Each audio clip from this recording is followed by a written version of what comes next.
लेकिन मैं इतना कहना चाहता हूं कि जो कमेटी इस बार दोनों सदन लोकसभा राज्यसभा मिला करके ज्वाइंट कमेटी में वक्फ अमेंडमेंट बिल पे जो चर्चा हुई है, आज तक भारत के संसदीय इतिहास में इतना व्यापक रूप से चर्चा, कंसल्टेशन और समय कभी नहीं दिया है। इसलिए मैं जो ज्वाइंट कमेटी में जितने मेंबर्स दोनों सदनों के लोकसभा और राज्यसभा में जो सदस्य उस कमेटी में थे, मेरे तरफ से सरकार की ओर से मैं धन्यवाद देता हूं, अभिनंदन करना चाहता हूं।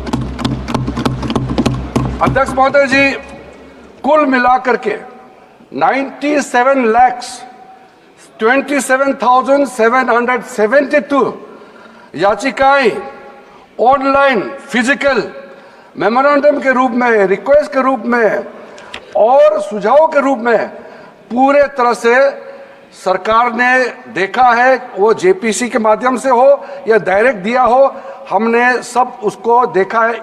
इससे बड़ा कभी भी, इससे ज्यादा संख्या में किसी भी बिल के ऊपर में लोगों का याचिकाएं नहीं आया आज तक। कुल मिलाकर के 284 डेलीगेशन ने अलग अलग समुदाय के जो स्टेक होल्डर्स है, उन्होंने कमेटी के सामने में अपने बात को रखा है, सुझाव भी दिया है। 25 स्टेट गवर्नमेंट और यूनियन टेरिटरीज का वक्फ बोर्ड्स ने अपना सबमिशन भी पेश किया गया है। इसके अतिरिक्त कई लीगल लुमिनरीज, विद्वान लोग हैं हमारे समाज में, कम्युनिटी लीडर्स हैं, अलग अलग धार्मिक संस्थाओं का प्रतिनिधि, charitable organisation, civil society, academicians, researchers, policy makers, सब ने इस कमेटी के सामने में पेशकश किया है। उसके साथ साथ मैं कहना चाहता हूं सर, आज जब मैं जो बात रखूंगा आपके सामने में, पिछली बार जब हमने ये प्रस्तुत किए थे बिल को इस सदन में, तब भी मैंने कई बातें बताई थी।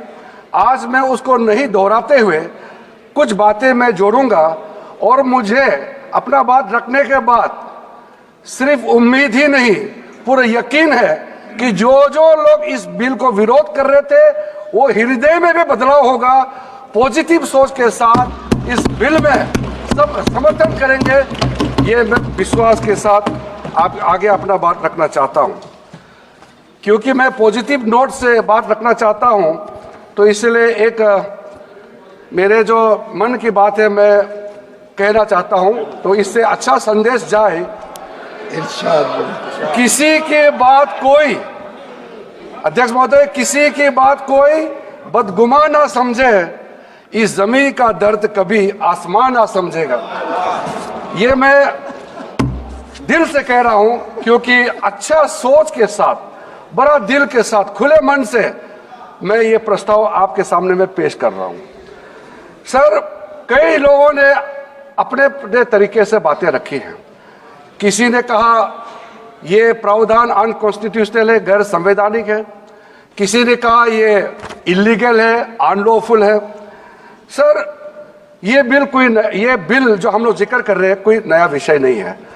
आजादी से पहले ये बिल, जब पहली बार मुसलमान वक्फ वैलिडेटिंग एक्ट पास किया गया था 1913 में, तब से इसका इतिहास शुरू होता है।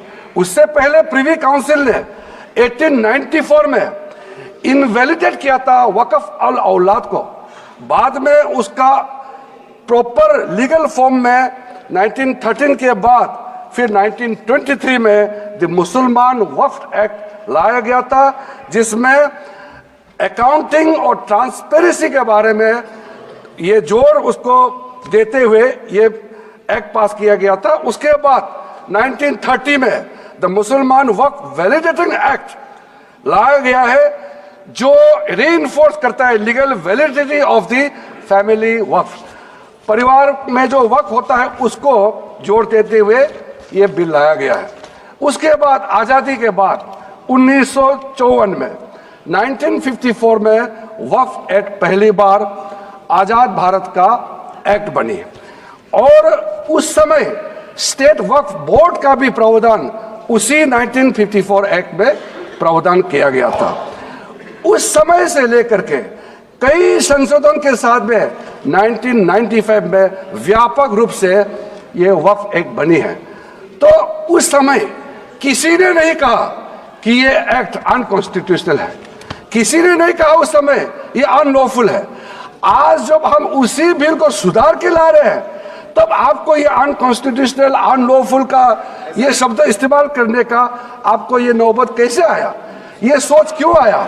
अगर आप सच्चे दिल से सोचते और मन साफ होते तो आप तर्क पे जाते। इस संशोधन बिल में जो जो तर्क है आप उसमें बात कीजिए, आप उसको छोड़ के जो कोई लेना देना नहीं है बिल में उसका बात आप लेकर के लोगों को गुमराह करने का बरगलाने का काम जो किया है उसको मैं शुरू में साफ करना चाहता हूं। अध्यक्ष महोदय जी, 1995 में ट्राइब्यूनल का पहला व्यवस्था किया गया है ताकि वक्फ बोर्ड का कोई भी निर्णय किसी को अगर पसंद नहीं है या उसको चैलेंज करना चाहता है तो वक्फ ट्राइब्यूनल वहां आप जा सकते हैं। उसका प्रावधान पहले बार हुए हैं और उस समय यह भी फैसला हुआ कि 5 लाख से ज्यादा आमदनी किसी वक्फ प्रॉपर्टी में है उसके लिए सरकार एग्जीक्यूटिव ऑफिसर्स अपॉइंट किया जाएगा। ये भी 1995 में शुरुआत की है। अध्यक्ष महोदय जी, ये आज एक ट्रिगर पॉइंट क्यों हुआ है? ये अमेंडमेंट बिल लाने का आवश्यकता सबसे ज्यादा शुरुआत कहां से हुई? मैं संक्षेप में बताना चाहता हूं। 2013 में 2014 में हम सब चुनाव में गए और चुनाव में जाने से पहले 2013 में कुछ कदम ऐसे उठाए गए हैं जो आप सुन करके आप सदस्य के रूप में भी और इस देश का नागरिक होने के कारण आपके दिमाग में यह बात जरूर सवाल उठेगा कि ऐसा कदम क्यों उठाया गया है। सर, 2013 में पहला यह बदलाव हुआ कि इस देश में कोई भी आदमी, कोई भी इंसान, चाहे वो हिंदू हो, मुसलमान हो, सिख हो, ईसाई हो, पारसी हो, बौद्ध हो, जैन हो, वक्फ क्रिएट कर सकता है। सबको मालूम है वक्फ एक मुसलमान का अल्लाह के प्रति अपना एक उसका एक पायस चैरिटेबल रिलीजियस पर्पस के लिए वक्फ क्रिएट किया जाता है, लेकिन उसमें डाइल्यूशन करके 2013 में कोई भी वक्फ क्रिएट कर सकता है। ये प्रावधान सबसे पहले उस समय की यूपीए सरकार ने किया है। दूसरा, आपने सारा वक्फ को स्पेसिफिक कर दिया कि शिया बोर्ड में शिया ही रहेंगे, सुन्नी बोर्ड में सिर्फ सुन्नी ही रहेंगे और कोई भी बोर्ड हो सिर्फ उनके लोग ही रहेंगे, बाकी कोई उसमें आ नहीं सकता है। ऐसा आपने प्रावधान किया। तीसरा, 2008, सर आप शांति से सुनने के बाद आप जो भी पूछेंगे हमारा रिप्लाई तो आएंगे ही सर। डिबेट का आखिरी में है, मेरा फिर से रिप्लाई होगा। तो अभी मैं जब शुरुआत में कुछ दृष्टिकोण रख रहा हूं, इसमें कोई हस्तक्षेप ना करे, ध्यान से सुनिए ताकि हमारा डिबेट का स्तर भी ऊंचा रहे और तर्क भी सामने में आ जाए। सर, एक प्रावधान आया सेक्शन 108। उस सेक्शन 108 में ये लिखा गया है कि वक्फ बोर्ड का जो प्रावधान है इस देश में कोई भी मौजूदा कानून के ऊपर में रहेगा, ओवरराइडिंग इफेक्ट रहेगा। ऐसा आपने कानून बनाया है। इस देश में ऐसा कानून कैसे मंजूर कर सकते हैं अध्यक्ष महोदय जी? हर कानून अपना अपना हिसाब से चलता है, लेकिन एक कानून दूसरे कानून के ऊपर में ओवरराइडिंग इफेक्ट होगा, ये कोई भी मान्यता नहीं दे सकता है। उसके बाद सर, मैं कुछ प्रोपोगेंडा साथ में जुड़े हुए हैं उससे पहले जो 2013 में मुझे भी बहुत ताज्जुब हुआ कि ये पास कैसे जबरदस्ती करवाया है। 2013 में वक्फ में यूजर जो आपने प्रावधान डाला, उसके बाद 1970 से एक केस चल रहा था दिल्ली के अंदर में। दिल्ली के अंदर में हमारे सीजीओ कॉम्प्लेक्स है, पार्लियामेंट बिल्डिंग है, कई प्रॉपर्टीज है और इसको वक्फ बोर्ड, दिल्ली वक्फ बोर्ड ने क्लेम किया कि ये वक्फ प्रॉपर्टीज है। उसके बाद ये केस चल रहा था अदालत में। उस समय यूपीए सरकार ने पूरा सारा जमीन को डी नोटिफाई करके वक्फ बोर्ड को दे दिया। 123 प्रॉपर्टी। अगर अगर आज हम ये संशोधन लेके नहीं आते तो जिस सदन में हम बैठे हैं, ये पार्लियामेंट बिल्डिंग, इसको भी क्लेम किया जा रहा था, एयरपोर्ट, बसंत विहार।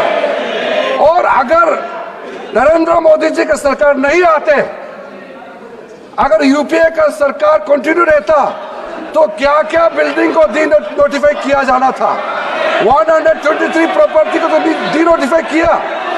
मैं रिकॉर्ड में कह रहा हूं, अपने मन से कुछ नहीं कह रहा हूं, मैं ऑफिशियल रिकॉर्ड का बात बता रहा हूं। अध्यक्ष महोदय, आप काहे को उछल रहे हो? मैं अपने से थोड़ी बोल रहा हूं, जो हकीकत बात को बता रहा हूं। आप आराम से बैठ के सुनिए। आपके दल को और आपको सबको बोलने का मौका मिलेगा। माननीय मंत्री जी,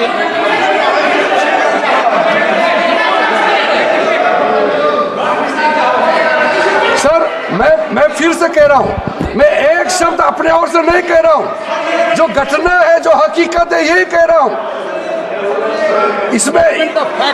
इनको इसमें इतना उछालने का, उत्तेजित होने का कोई मतलब ही नहीं है सर। अध्यक्ष महोदय,